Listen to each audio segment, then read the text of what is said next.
Résolution par complétion du carré maintenant. Donc, on a déjà vu qu'on est capable de résoudre des équations par factorisation. Puis, si vous regardez les exemples qu'on va faire, les prochains, on serait capable de faire la même chose. Donc, qu'est-ce qui arrive si on complète le carré? Ben, on fait les mêmes sortes d'étapes qu'on faisait lorsqu'on transformait une fonction de sa forme générale à sa forme canonique, mais cette fois-ci, au lieu d'avoir y est égal, on a 0. Donc, dans chacune des équations suivantes, on va commencer par isoler la variable x. Donc, ça se fait quand même assez bien. Normalement, quand on veut isoler notre variable, on n'a qu'à s'assurer qu'elle est d'un bord, comme celle-ci. Donc, x au carré est égal à 16, on est déjà prêt. Qu'est-ce qu'on fait normalement?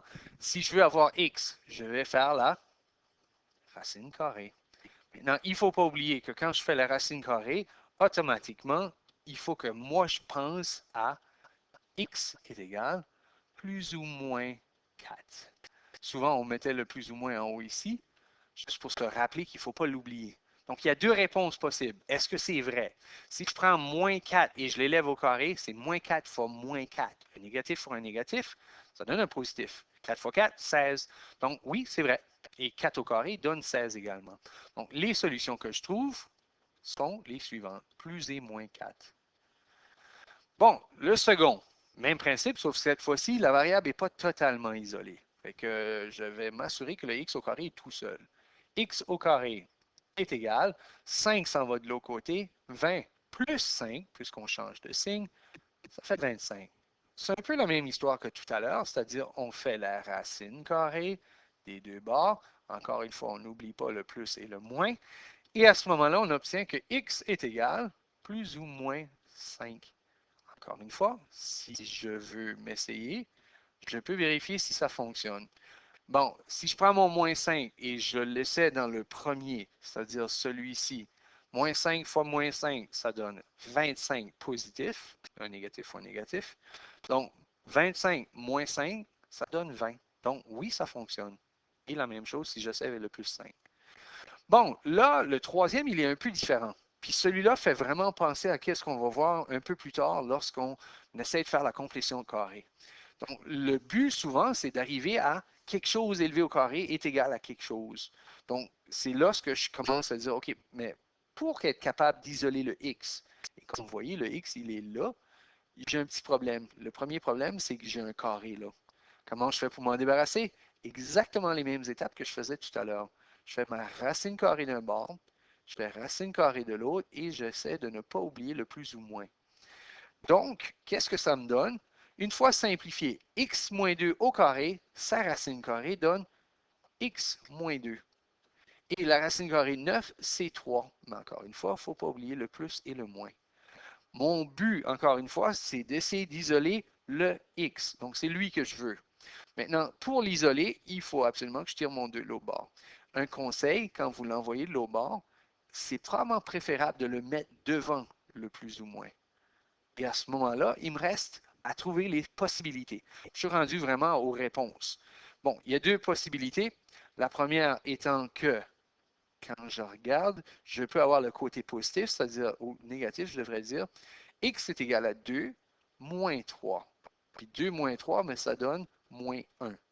Ou l'autre possibilité, qu'est-ce qui arrive si j'utilise le positif? J'ai x est égal à 2 plus 3. Maintenant, 2 plus 3, ça donne 5. Donc, il y a deux réponses possibles dans ce cas-ci, et sont moins 1 et 5. Bon, encore une fois, on veut vérifier, est-ce que vraiment ce sont les bonnes réponses? Si je prends mon moins 1 et je le place justement ici, moins 1, moins 2, c'est moins 3. Élevé au carré, moins 3 fois moins 3, un négatif fois un négatif, ça donne un positif. 3 fois 3, ça donne 9. Donc oui, ça fonctionne. Même chose pour le 5. Donc, la complétion de carré, c'est un peu qu'est-ce que vous avez vu comme dans la troisième ici. C'est qu'on essaie d'avoir un carré parfait pour être capable de faire la racine carrée et d'isoler notre x. Donc, si je regarde l'exemple suivant, c'est-à-dire celui-ci, on essaie de résoudre. Est-ce qu'on pourrait résoudre ça par factorisation?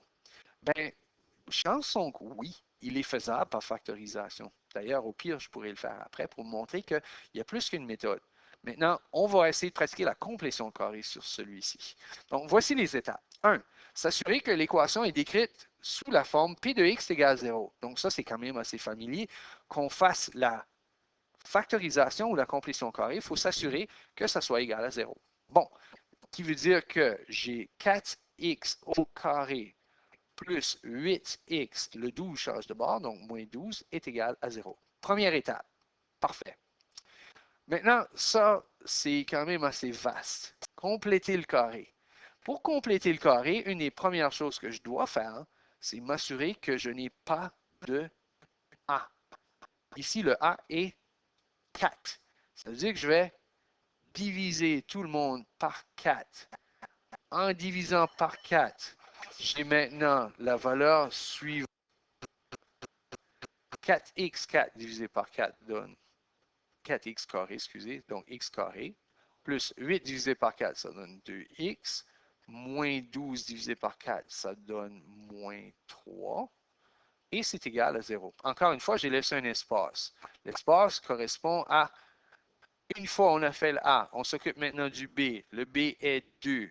Donc, qu'est-ce que je fais avec mon 2? 2 divisé par 2 élevé au carré. Donc, pour compléter le carré, ça fait 1.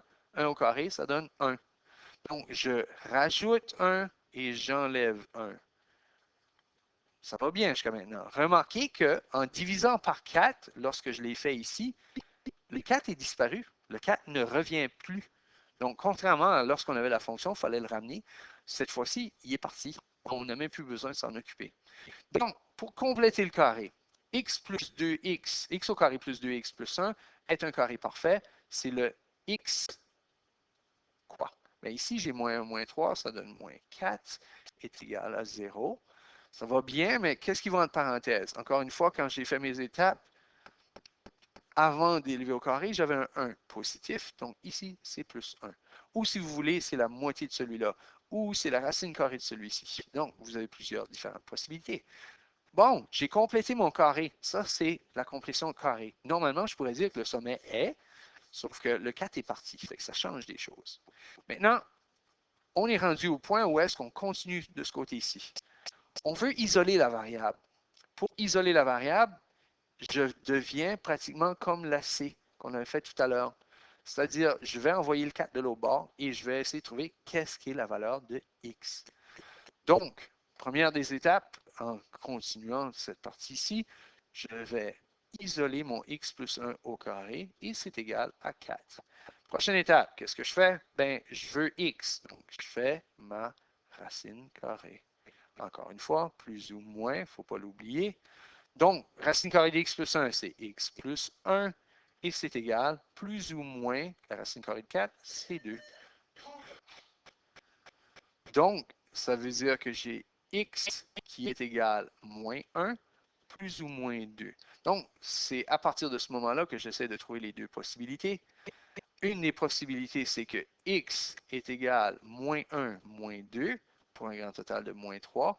Et la deuxième possibilité, x est égal à moins 1 plus 2. Moins 1 plus 2, ça donne 1. Donc, voici mes solutions.